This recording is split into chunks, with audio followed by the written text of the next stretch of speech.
bit about your decision to hang it up? Sure. I looked at 31 years of doing anything is a long time, and I have had some great mentors over the years, fellow police chiefs and peers, and speaking with those that have retired, is that you know when it's time, and then you should also be smart enough to know when, let's say, you hate to be the last person in the room to know that when it's time to leave. And as I looked at my personal life and my professional life, having 4 grandkids, my helping out my children, my son and his daughter-in-law live here, and my son and other daughter-in-law live in New Jersey. So we found ourselves kind of doing a round robin, and things were kind of getting stressed. Don't say stressed out, but it was clashing my personal life along with work, and I didn't want to be ineffective here. So and I think we left I feel that in the last 5 years we really did some good work, and I know that there's another chief out there that will continue on doing the work that we have been doing for the last 5 years, carrying it on. 31 years, though. It's got to be kind of hard to say, okay, let's tap out. Yeah, I started my career in my hometown of Milwaukee, Wisconsin, back in 1991. I was coming in right when the Jeffrey Dahmer incidents were happening. So I was a young police officer, had a little bit of involvement in that. And, then you started looking at what was going on nationally, right? The Rodney King incidents had happened, really changed law enforcement, the implementation of body cameras. We look at George Floyd, COVID-19, the protests that were going on throughout the country, and even here in Killeen. And then all the bad stuff that kind of happened within that 31 years. I can't, the lives lost, whether intentionally in car accidents and accidental, it builds on you. And it was time to take a healthy look and find a time to walk away from it, and then where I could still help others who are still doing this work. What's this transition going to be like for the Killeen Police Department? I know that you are set to retire in like 10 days. Mm-hmm. Are you going to be helping in that process? Are you kind of going to be in the background a little bit to make sure it's smooth? Sure. Are we talking about any interims right now? What does that look like? Yeah, nothing's finalized. My last day is the 27th, so I'm transitioning with the commanders or the assistant chiefs that are here. We're making sure things are in the right spots, and some of our long-term projects are still a place where we can hand off. There may be a chance for me to help in the selection process. I'm still working with the city manager on that. Nothing's final yet, but there may be a chance, and we'll look at that if the time pops up. Going forward, you've gotten to know the city for 5 years now. What do you think needs to happen to make the city of Killeen safer, change a reputation around that's been around for since before you got here? What needs to happen? Sure, I've had the pleasure of working in another town, very similar size, outside of Fort Bragg, another military town. And, unfortunately, military towns sometimes they get a bad rep. But, and even back there in North Carolina and here, man, both of these communities are just great communities. They have a very, I call a very all-American type spirit with the active duty soldiers, the retirees, their spouses. So it's great to be in that atmosphere of people who love their country and who serve their countries. But sometimes with the transition that happens with militaries, you have a community here today, something happens around the world, and all of a sudden, 20,000 people leave. And that has an impact when you're trying to build relationships with people, or you're trying to build relationships in communities, or school teachers, or even just someone at your restaurant, because now that they may be gone, or your neighbor may be gone.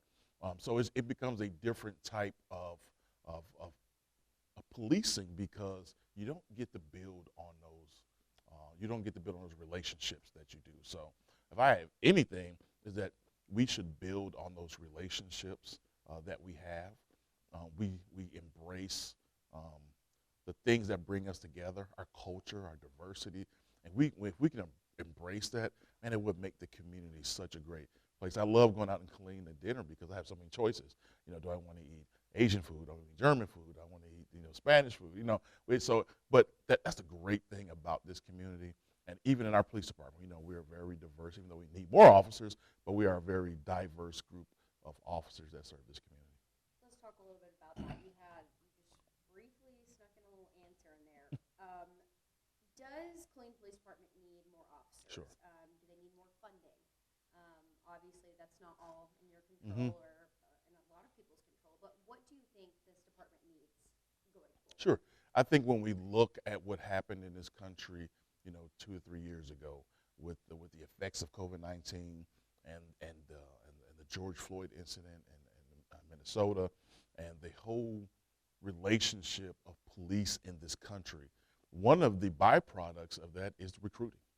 I think our partners in the military are seeing that same effect, and it's really people are taking a second chance or second look at the profession of policing. So we have to change our model in recruiting. We may have to change our model even in how we police. Yes, do we need more officers? Yes, we do. I don't think funding's an issue. I think if I found 100 police officers, I think that the city will find them, help me, the funding to pay for them. But the problem is getting them in the door. And it's not only in the Killeen Police Department, it's all police departments throughout the nation, throughout the Central Texas, and throughout the state of Texas. Two hot topics in the city of Killeen, more so recently too. One of them you already know, marijuana. The other one, mental health issues. Let's first talk about the marijuana since that's kind of been the hot topic. Sure. What's your stance, I guess, going out of this office? I know y'all, as a department, have been working on this. What's going to work, what's going to change, all that. I guess where are we at right now, and what do you think needs to happen? Sure. It's what was a legal issue found itself in the political realm. And we really try to stay, at least I try to stay in the police department, we try to stay out of political business. And we enforce laws. And we found politics having an influence on the law. Voters went to the polls, and what we're going to do is we're going to, at least right now, until something changes, we're going to honor that. I think the courts will eventually get involved in this topic, but I have, one, we were going to force the law, but and then once the ordinance went to the polls, we found ourselves in a position of trying to balance the two. I think the council did a great job by making some amendments to the ordinance where we can still be effective. We still have been effective fighting crime. We are still taking marijuana from people that don't, it's still against the law, and we have been seizing it. We haven't made, obviously we haven't made arrests for, under 4 ounces. I believe that's what it is, under 4 ounces. But we still are still having an effect on crime. We are still making sure marijuana stays out of the hands of juveniles. We're making sure that those who possess marijuana and possess handguns and meth and involved in trafficking, that we're still making those arrests. So we're going to stay at the political end of it, and we're going to stay on the enforcement end as much as we can. For the mental health crisis, I know that the department launched the CARES program not that long ago. Killeen Cares. Killeen Cares. How has that been? Is it working? Is there more that can be done with that? Yeah. It's probably still kind of in the process of figuring Yeah, it out. what we found ourselves is maybe a little bit of a marketing issue, getting it out to the community. Our officers know about it, and what we found ourselves in is that we have been doing it on a as needed basis. An officer would go to a call, like say for a missing person, for example. They find a missing person. This literally happened, I think, last week. Find a person that was missing, and then we enrolled them because they may even be an autism spectrum or something. And then we enrolled them in a program. So that has happened a few times. I think we're looking very soon to kind of remarket and rebrand that to the community. So instead of our officers doing it as needed, we're gonna we're going to push that back out to the community and remind them of the program, so people can come to us instead of us going to them. Is there anything else that you think needs to be done in that aspect for the mental health issue? I just, We've got a lot of veterans here. oh, absolutely. I think that, it can't be laid at the feet of the police. It's mental health issue. What happens with the police, we see the results of people in a mental health crisis situation. What I would like to see is more people involved in this. It's just not a police problem. It's a medical problem. It's a community problem. It's a church problem. It's a school problem. So I would like to see more of us involved with this in identification, coming up with treatment, so police don't have to get involved. I wouldn't. The one thing I would like to do is not be talking to you about this. I would like, but I would love to have healthcare providers and people involved in the military community when these soldiers who have experienced traumatic events, students who are feeling the effects of COVID and they have traumatic events, medical people in the autism spectrum, the medical profession. So I would like to bring more people to the table to work on this. Switching gears to, I guess, crimes in the city. In 2017, and this is numbers pulled from the Mm-hmm. internet, there was a decrease in violent crimes right here in the city for a good while. Mm-hmm. And more recently, it's spiked. Mm-hmm. Is there anything you can put that to? Yeah, I think we were probably when I look at COVID, there is no magic. I tell people there's no magic book when you go to a police chief reference and then says, okay, worldwide pandemic. There isn't a tab for that, and we spent a lot of time and effort on keeping our officers safe, keeping the community safe, and I think what happened was we detached ourselves from the community because we had to stay 6 feet apart. We couldn't do community outreach events. We couldn't do those things that were bringing us together. And I think when people started to come together, we saw crime skyrocket. We saw it not only here in Killeen, we saw it across the country, and it's still going on to this day. Coming down a little bit, but I think that the COVID-19 effect on crime was huge. I think we were making some great strides up in that in 2017, 2018, and COVID hit. And everybody was literally focused on it. We run obviously a holding facility here, a temporary jail. We're responsible for medical calls. It was a very difficult time, and people were scared. I was scared for my officers. I mean, we had masks stuck in every pocket. We still had to arrest people. We still had to put our hands on people. So we And it's really separated. I remember Ophelia and I talking about it. We went months without having a community outreach. We tried even doing things on social media. We tried to do Facebook post community meetings. Did it work? Yes, but I think it just wasn't effective. And then I think people got cabin fever, and they just got back out, and so did the criminals, and they took advantage of the population, and crime went up a lot. With violent crimes, what would you say is the biggest issue? Yeah, sure. I just think when we assess our crimes, we meet frequently on crime, and we start looking at root causes. The drug trade is the number one root cause of most of our crimes in Killeen, our violent crimes. Next are our domestic issues. I tell people, if you find yourself in a domestic issue, I was talking to a friend of a victim Friday night, I believe, and she told me how her friend was involved in a domestic situation. We did everything we're supposed to do as an organization, got her safe. I said, hey, how's your friend doing? He said she went back to him. I said, okay, and I understand that. It's hard, and we know statistics tells us that the victim has to leave 4 times before they have to make a decision. So those domestic decisions are hard, but they affect our crime, particularly our violent crime. Then it comes the drug trade. Those involved in the wholesale drug trade, given our proximity in the world, we find ourselves as receiving some of the drugs, particularly fentanyl, at a very cheap price. It's the #1 drug of choice that's out in the street with meth closely behind it.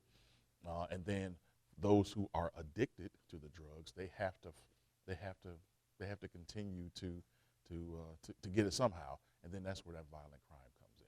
We have people trying to take advantage of those who are addicted, and then those who are addicted, they're trying to feed that addiction. I know I've been here a couple of times. I'm not even here, out on the streets. We've also been talking about the gangs. Is that still on y'all's radar? Have they Absolutely. kind of gotten quiet? No, it's still on our radar because the gangs are the ones that facilitate themselves in the criminal side of, one, trafficking the drugs and making sure that the customers, those who are addicted, get the drugs. Those are the middlemen, and those are some of the more violent people in it because they fight for territory. They fight for customers, and they use violence to do that. They are part of the problem, and as we look at ways to subside that violence, man, it's just always there's a next person up. That's again, can we go out and do that community outreach to that younger generation so they don't get involved in the gangs and violence? Again, COVID having an effect on our partnership with the schools. It just really hurt us, and it put us back. In my opinion, it put us back a year or two. In your 5 years here, what are some things that you have done that you're proud of, that you think worked for your department? What are some things that you've accomplished here? Well, the accomplishment is the team accomplishment, and I really and I say this. I'm not trying to sound, I'm not trying to downplay it, but I really had 2 goals when I came here. And I think we achieved them. One, did the Killeen Police Department affect crime? Did we address it the way the community wanted us to address it? I think that's probably what it is. I'm trying to say out of numbers, because you live and die by numbers. I think any police chief would tell you, you get credit when they go good, but you also get credit when they go bad. So it's not about a numbers game, but did we affect crime? I think we affected crime. I think we affected it in a way that we identified the players. We sent some bad guys to prison. We made the community aware, and we brought people together to talk about it. So did we affect crime in the community? Yes, we did. I think we're there. And secondly the second thing is, 5 years from now, did I leave this place better than when I found it? I think I did. And I'll leave the citizens to judge me on that. But as I talk to my bosses, the city council, the managers, my staff, I think we are a better organization than September 1, 2017. I think our relation to the community is huge. I think it's better. I think we are open book. We talk to anybody. When it's good, we talk about it, and when it's bad, we talk about it. And I think that is appreciative. I hope the next person that comes behind me keeps that up, because you can't police in a closet anymore.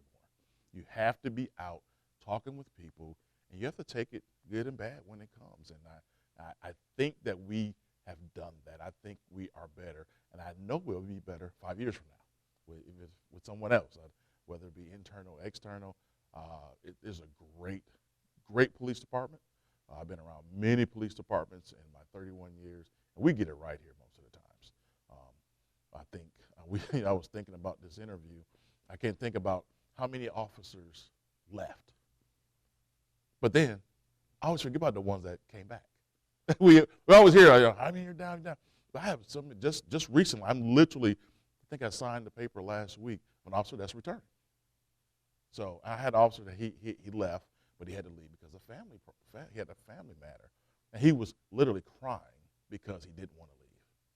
So I think we are doing the people's business the right way.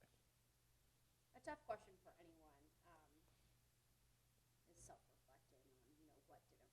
I've been asked in interviews for jobs, like, okay, what do you need to work on, and it's hard. You got to criticize yourself a little bit. Absolutely. For you, what didn't work that maybe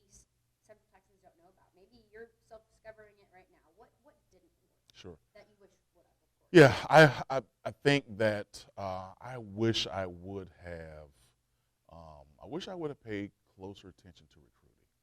I think that our as we had a great we have a and we still do have a great pool of potential applicants that leave the military for whatever reason. And I wish I would have worked harder on the mechanisms inside the department to recruit them to come here. I think there are great reasons to come to Central Texas. I think the economy is great, the weather is great. Um, if you are a veteran, I mean, it's a great place to work. And I just think I probably, as the police chief, could have worked harder on that. I may have paid too much attention to, improving the relationship with the community, but not enough in the recruiting effort. I think now we don't get me wrong, we doubled our recruiting personnel and we did some things. I think I could have pushed that a little harder to make sure that we have the right people working for the Killeen Police Department. So, but yeah, you're right. It's hard. It's hard to say where I messed up at, or to say I would say messed up. I just where I probably could have done better. What's next? Sure. Are we disclosing? No, I have a lot of opportunities. The phone has rang. I'm going to take a little time off. I owe that to my wife, to the kids, the grandkids, and I'm just going to evaluate what's best. I want to two things I want to do. We're going to stay in Central Texas. Is there a reason? I like Central Texas. We're gonna stay here, and secondly, I want to stay connected to the organization. I've been a law enforcement professional for 31 years, serving the community. I still want to serve in some capacity, and I've talked to a few organizations already. I think the president of the Leaf Board, he kind of leaked that out already. But I look forward to working with Leaf, the Law Enforcement Assistance Fund, because our officers are just like every other person in this world. They have issues. They have deaths in their families. Their houses catch on fire. Things happen. Just because you're a police officer, it doesn't make you immune to the ills that go on through in your life. And we have a fund that helps our officers. And I think that's a great way, I think, for me to continue to serve them, to make sure when they have some kind of traumatic event that they don't, they have some kind of, they have people behind them to help them. So I look forward to working with the Leaf Board, hopefully if they have me. Just curious, and I'm sure the answer is no based off that answer, but you were up for a job up in King County. I mean, are we ever going to return to law enforcement, do you think? No, my law enforcement days are over. Full-time law enforcement, but I still think I want to stay connected to our officers and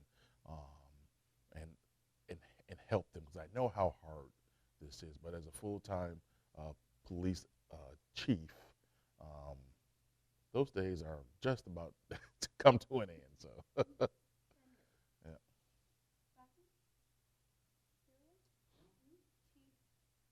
Anything else you want to add? Anything you want to say to Central Texas? Sure. I know you've made an impact outside the city limits too, in the county, in McLennan County. Mm-hmm. You've worked with a lot of people there too. I would say, Central Texas is a great place. And of course, we being a military family, we moved around a little bit. We kind of homesteaded back in North Carolina, but we moved around.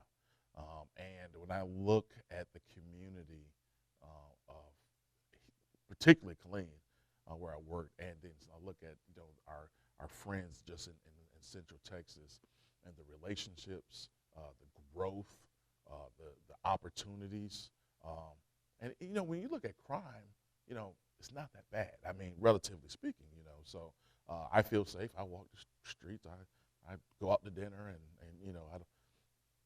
and I can't say that for other parts of the country, but I feel comfortable here. We put down roots here. I'm looking for my grandkids to grow here.